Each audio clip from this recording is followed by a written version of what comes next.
tal? ¿Cómo están? Bienvenidos a la edición central de Congreso Noticias. Yo soy Jorge Álvarez y en los siguientes minutos les presentaré un resumen informativo del acontecer parlamentario. Antes, los invito a ver nuestros titulares.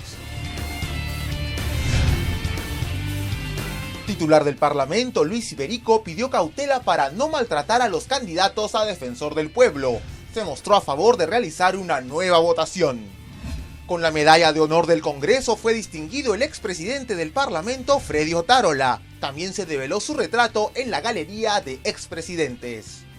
Expresidente Alan García acudió a la comisión Lavallato. A su salida calificó como positiva la sesión que duró cerca de 3 horas. Pleno del Congreso aprobó donación de alimentos en buen estado para contribuir a satisfacer las necesidades de los más pobres. Iniciativa busca combatir la desnutrición. Congresista Manuel Dagmer pide debatir proyecto que propone el desarrollo de Sedapal e impide su privatización. También cuestionó incremento de las tarifas de agua. Empezamos de inmediato con el desarrollo de las noticias. El titular del Parlamento, Luis Iberico, pidió cautela para no maltratar a los candidatos a defensor del pueblo. No obstante, se mostró a favor de realizar una nueva votación. Los que estén a favor, sírvanse levantar la mano, los que estén en contra, los que ir a una nueva votación si existe consenso real y un pronunciamiento público de apoyo de determinado candidato para ocupar el cargo de defensor del pueblo o incluir un tercer nombre fue la posición del presidente del Congreso al ser consultado sobre el tema. Siempre hay que tener confianza, fe.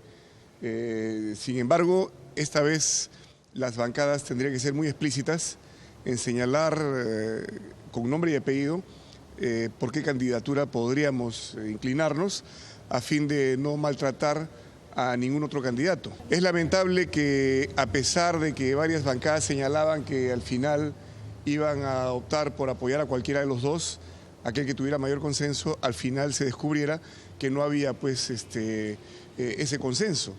Y esto se demostró palmariamente en la votación. Hubo prácticamente un voto cerrado hacia Soto Ballenas y un voto cerrado hacia Vega. No hubo flexibilidad, no hubo apertura, entonces esto impidió que se eligiera el defensor del pueblo.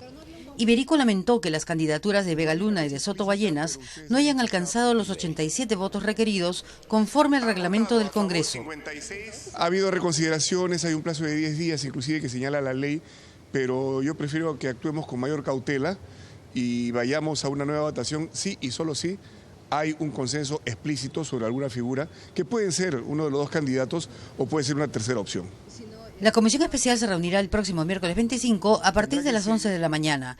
Respecto al proceso de elección del cargo vacante en el Tribunal Constitucional, Iberico reconoció que este será muy difícil porque existen 8 candidatos propuestos. Yo creo que hay que ser realistas en lo poco que falta.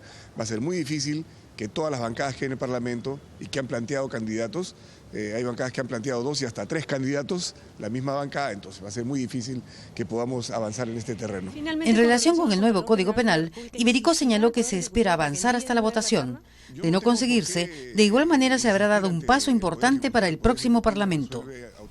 Y en un foro sobre el proyecto de ley en defensa del patrimonio natural y genético del Perú, el presidente del Congreso resaltó la necesidad de instaurar herramientas legales para combatir la biopiratería y proteger nuestros recursos. Luego de destacar la realización de este fórum, Iberico manifestó que este tipo de eventos refuerzan la legitimidad y perfeccionamiento de los proyectos de ley aprobados o por aprobarse en el Congreso con la participación ciudadana a través de autoridades, académicos, intelectuales, entre otros. El objetivo de esta norma es brindar protección a nuestro patrimonio, estableciendo herramientas de índole legal para combatir la biopiratería y efectuar la defensa de nuestros recursos ante los casos que se presenten y perjudiquen a nuestra agricultura. Los convoco a que las reflexiones que aquí se van a vertir generen un impacto constructivo y viable a la propuesta legislativa en debate. Al recordar que en el año 2014 se denunció que ciudadanos chinos se habrían llevado de forma ilegal más de 2.000 toneladas de maca en estado natural, el titular de la Comisión Agraria, William Monterola, destacó la importancia del proyecto de ley que declara como patrimonio natural y genético del Perú a los cultivos, crianzas, especies silvestres usufructuadas con énfasis en especies cultivadas y razas. Todo esto de procedencia nativa o naturalizada que se han diversificado en el país, así como los genéticamente desarrollados. Se dispone la conservación, se debe realizar en los bancos genéticos y en los predios destinados a los bancos de germoplasma, los que deben gozar de intangibilidad, de protección del Estado y apoyo de entidades privadas nacionales e internacionales. Asimismo, se dispone a las personas naturales o jurídicas, nacionales o extranjeras, que desarrollen sus actividades en el territorio nacional, la obligación de registrar ante el Ministerio de Agricultura y Riego los proyectos vinculados a la preservación. Previamente, Nicolás Román Cabello, director del Instituto Biotecnológico e Ingeniería Genética de la Universidad Nacional del Centro de Perú, refirió que es necesario desarrollar proyectos de transferencia tecnológica. Por su parte, la jefa de la Subdirección de Recursos Genéticos del Instituto Nacional de Innovación Agraria, Cintia Zorrilla Cáceres, informó que el Perú tiene 84 especies domesticadas, 8 en proceso de domesticación, 424 parientes silvestres y 26 con domesticación incipiente. Y necesitamos también conservar nuestra agrobiodiversidad. ¿Por qué? Necesitamos conservarla porque nos brinda la soberanía alimentaria, es decir, tener la seguridad de producir los suficientes alimentos en el futuro. También es el insumo para el desarrollo de la gastronomía, de la comida peruana, ¿no? Es también una fuente de recursos de materia prima. El mencionado proyecto de ley en defensa del patrimonio natural y patrimonio genético del Perú está a la espera de ser tratado en el Pleno del Congreso. El Tribunal Constitucional no es el único intérprete de la constitución política de un país, sino el último en hacerlo, expresó el jurista español Mario Hernández Ramos durante la cátedra Revisión Constitucional de los Fallos en la Justicia Electoral realizada en el Parlamento. En ese espacio se reflexionó respecto al enfrentamiento entre la justicia constitucional y la justicia electoral. Ello en el marco del proceso electoral peruano actual y la facultad del Tribunal Constitucional de ejercer control jurisdiccional sobre la decisión del Jurado Nacional de Elecciones de apartar del proceso electoral a 2 candidatos a la presidencia de la República. El jurista español Mario Hernández Ramos, profesor de la Universidad de Salamanca, dijo que el poder de las instituciones está basada fundamentalmente en la confianza que éstas tienen del pueblo. Lo importante aquí, yo creo, es acudir a lo que son las categorías básicas del derecho constitucional, como es el Estado constitucional, el Estado de Derecho, la separación de poderes, el equilibrio de poderes y, sobre todo, y es lo que más nos va a facilitar la resolución de este conflicto, de este aparente conflicto, la interpretación constitucional. Porque al final lo que vamos a ver es que hay varios artículos constitucionales que parece que son contradictorios. Entonces, uno que no entendiera mucho la Constitución diría, hay algunos artículos que son constitucionales y hay algunos artículos que son inconstitucionales. En ese contexto, el congresista Martín Belaúnde Moreira dijo que las normas y constituciones eran hijas de nuestros conflictos no resueltos y que los fallos del Jurado Nacional de Elecciones, así sean erróneos, son irrevisables, al tiempo de hacer un recuento de los procesos electorales a partir de 1978 y que se llevaron a cabo bajo los alcances de la Constitución de 1933. Y yo creo que los grandes conflictos electorales son esencialmente conflictos políticos en los que la Fuerza Armada debe apartarse, porque su función es conservar el orden para mantener la paz, y que eso se tiene que resolver por medidas políticas. Y en tanto, Fausto Alvarado Dodero, exministro de Justicia, señaló que la Constitución es un resultado y no un origen que tiene por detrás pactos que le dan sustento y la colocan en un alto sitial.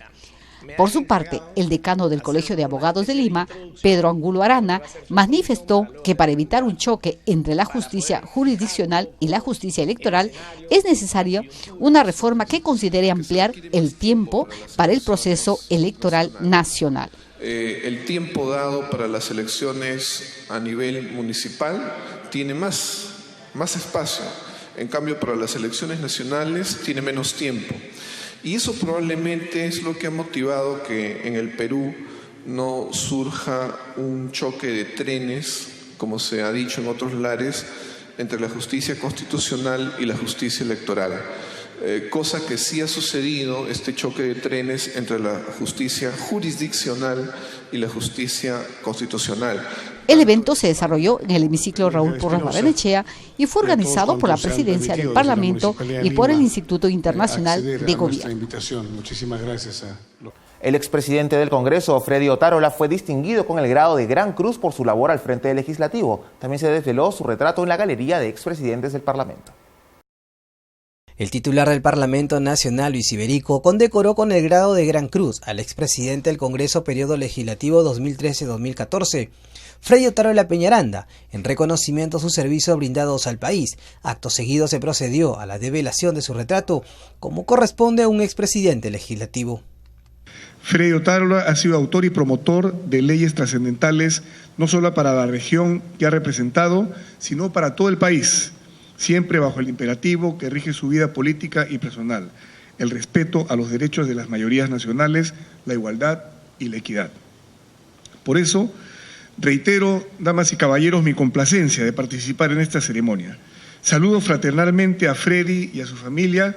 Acompañado de su esposa, hijos y familiares, el congresista homenajeado señaló que recibir la máxima distinción del Parlamento de manos de un congresista demócrata como Iberico Núñez es todo un honor. Estoy emocionado. Y emocionado porque esta ceremonia se realiza con un Congreso presidido por un demócrata. Quise que sea así. Luis Iberico, en un acto de rebeldía, permitió que la democracia se recupere para el Perú.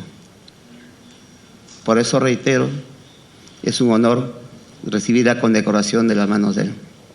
La ceremonia de condecoración contó con la presencia de los legisladores Ana Jara, José Gutiérrez, Martín Rivas y Mesías Guevara. Vamos a hacer nuestra primera pausa y regresamos para contarles todo sobre la presencia del expresidente Alan García en la Comisión Lavallato. Y recuerde que puede acceder a nuestro portal web o seguirnos en nuestras cuentas en las redes sociales de Facebook, Twitter y nuestro canal en YouTube. Ya volvemos.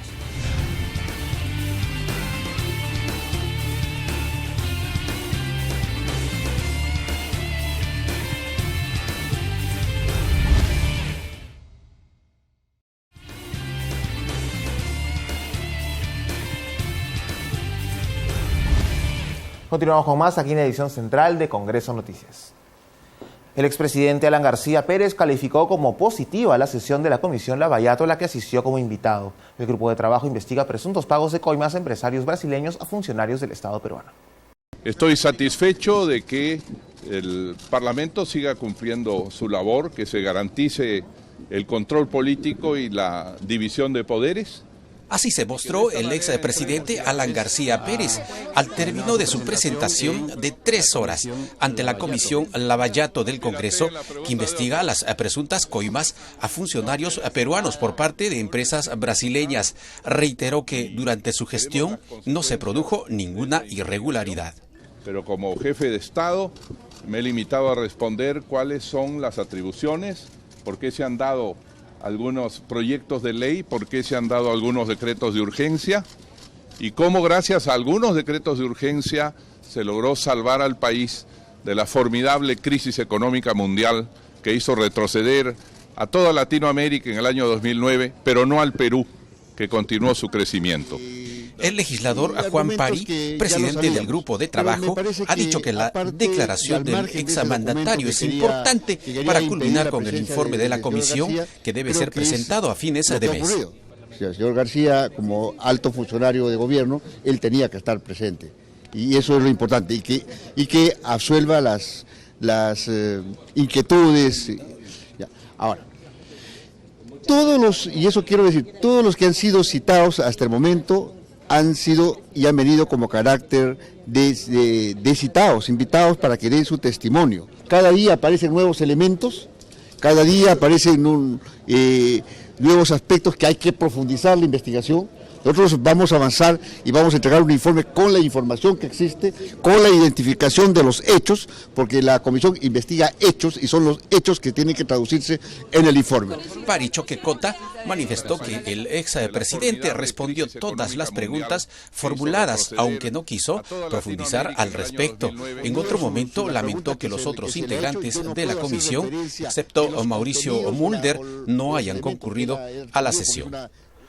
Nuestro país podría dejar de ser el sexto en la región con mayor pérdida de alimentos luego que el Pleno aprobara la donación de aquellos que hubieran perdido valor comercial pero que se encuentran en buen estado para contribuir a satisfacer las necesidades de los más pobres. Queda en manos del Ejecutivo la promulgación de este dictamen que permitirá que los almacenes y supermercados donen alimentos a las personas en situación de vulnerabilidad. De esta manera se evitará que anualmente se vaya a la basura alrededor de 300 millones de soles en alimentos. Al sustentar la propuesta, el presidente de la Comisión de Economía, Modesto Julca, explicó que al tercer año de vigencia de la norma, los almacenes y supermercados estarán prohibidos de desechar o destruir alimentos que estén en condiciones de realizar la donación. Se ha visto por conveniente bajar del 25% al 3%. Creemos que el 3% es un monto totalmente razonable que permitirá que las empresas que hoy día desechan muchos alimentos puedan destinarlos a donaciones por fines de mejorar el nivel de alimentación. La iniciativa también plantea que la fiscalización de las donaciones estará a cargo de la SUNAT y de DIGESA, quienes darán cuenta de los montos y la calidad de las donaciones. Resaltó además que la deducción no podrá exceder del 10% de la renta neta de tercera categoría. En el caso de contribuyentes que tengan pérdidas en el ejercicio, la deducción no podrá exceder del 3% de la venta neta del ejercicio. Se necesita, presidente, para crear un sistema a nivel nacional y podamos lograr que los alimentos que hoy día se pierden puedan llegar a lugares donde niños, ancianos necesitan ser alimentados. El parlamentario Pedro Espadaro, autor del proyecto de ley, destacó que con la promulgación de esta norma no se va a requerir de una autorización del trámite con la SUNAT, ya que solo será suficiente informar vía email. La norma señala que los bancos de alimentos deberán llevar un registro de los alimentos donados. De igual manera, precisa que los bancos y los beneficiarios no podrán comercializar las donaciones. Todos los que el día de hoy requieren mayor alimentación, que requieren que a través de los bancos de alimentos, por ejemplo, se pueda llegar a los que más lo necesitan. Va a ayudar a que todos los supermercados, todos los restaurantes y hoteles que trabajan con alimentos, que no los pueden vender porque están o próximos a vencerse, pero están en buen estado, y además que tienen algún empaque, algún error en el empaque, todos ellos no se bote la comida porque actualmente se incinera toda esa comida. Por supuesto que es un delito y es un pecado botar la comida en el Perú, en un país en donde hay muchísima gente que requiere esta alimentación, pero además hay una cantidad de niños con anemia.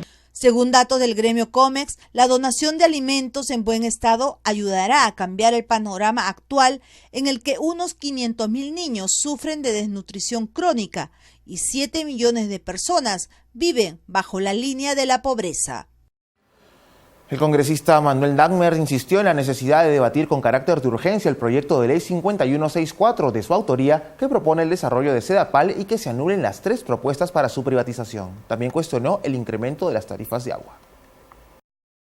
Ante los cobros desproporcionados en las tarifas de agua que afectan a pobladores de Comas y Villa El Salvador, cuyos incrementos van desde 300% hasta 18.000%, el legislador Manuel Dagmer pidió exonerar del trámite de comisión al proyecto de ley que impide la privatización de Sedapal y promueve el desarrollo de un plan maestro. Este proyecto tiene el consenso de los trabajadores de Sedapal, de los funcionarios honestos de Sedapal y de los usuarios de todo Lima Metropolitana y del Callao, porque Sedapal tiene que ver con el conjunto de este abastecimiento de agua. Esperamos que el Congreso en los próximos días pueda pronunciarse e impedir que se dé un atropello de esta envergadura contra la nación.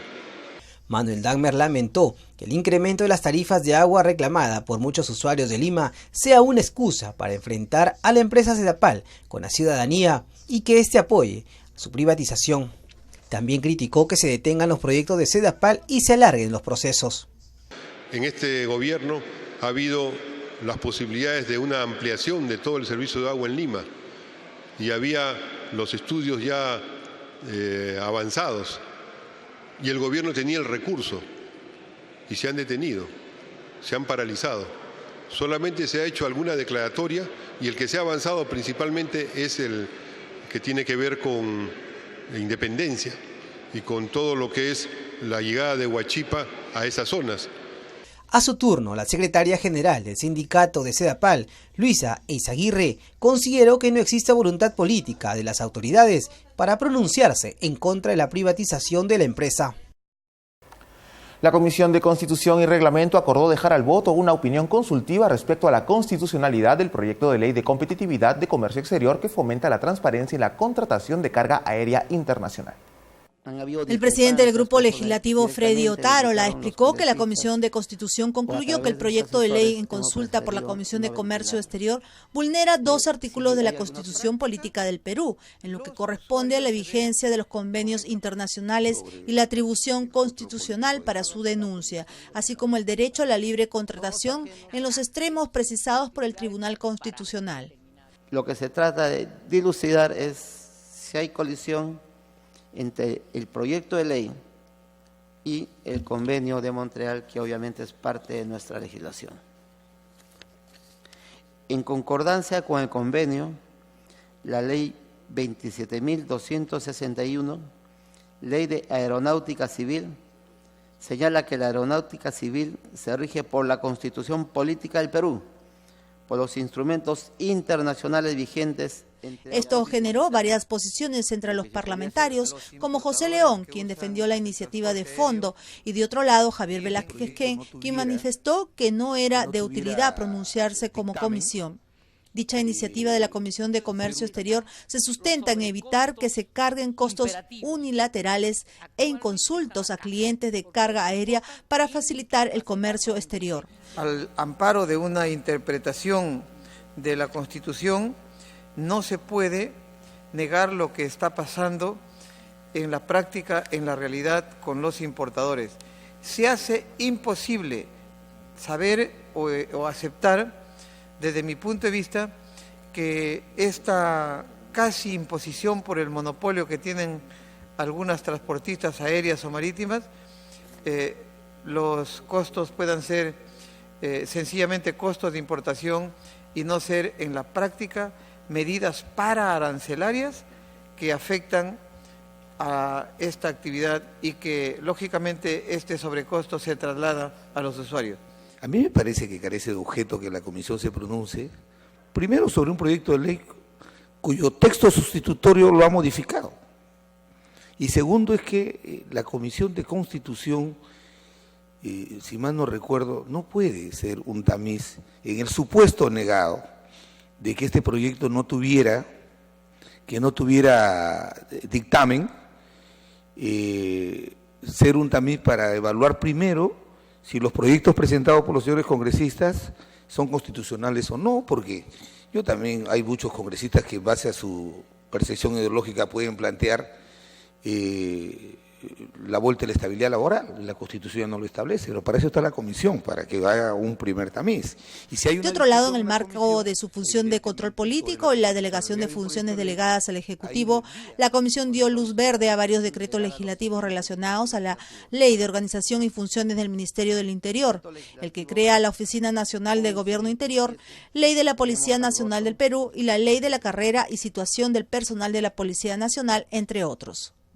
En concordancia con lo concluido por el grupo de trabajo encargado de estudiar los decretos legislativos, la Comisión considera que todos los decretos legislativos evaluados cumplen con lo previsto en el artículo 104 de la Constitución Política al legislar dentro de los presupuestos habilitantes y plazos señalados en la ley autoritativa.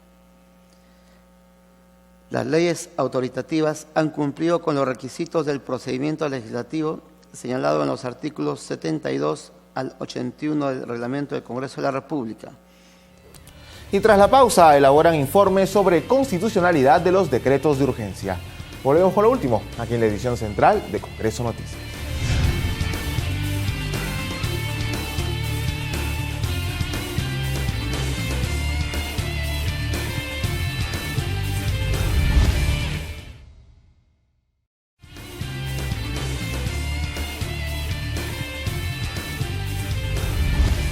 Seguimos con más aquí en Congreso Noticias.